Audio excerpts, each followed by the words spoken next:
നടക്കണുണ്ടല്ലേ, ഒരു പണി മര്യാദക്ക് ചെയ്യില്ല. ആ പാത്രങ്ങളൊക്കെ പോയി കഴിക്കാച്ചാ.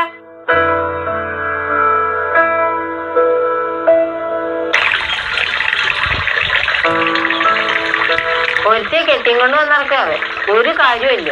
വലിയ പഠിപ്പ് വേറെ കണ്ടെന്ന് പറയും, പക്ഷെ എല്ലാ ചെലവും എന്റെ മോന്റെ തലയിലാ.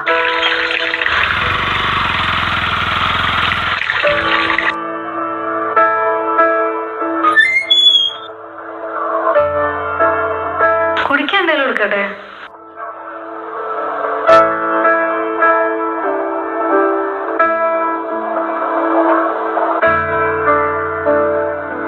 എന്താ, എന്തെങ്കിലും പ്രശ്നമുണ്ടോ? കുറച്ച് സമാധാനം കിട്ടാൻ വേണ്ടി ഇവിടെ വരുന്നത്. എന്തെങ്കിലും പ്രശ്നം ഉണ്ടെങ്കിൽ എന്നോട് പറഞ്ഞോട്. നിനക്കൊന്നും അറിയണ്ടല്ലോ, കാറിന്റെ ലോണും EMIs ഒക്കെ ഞാനല്ലേ അടയ്ക്കണത്. ഒന്ന് പോയി തരൂ.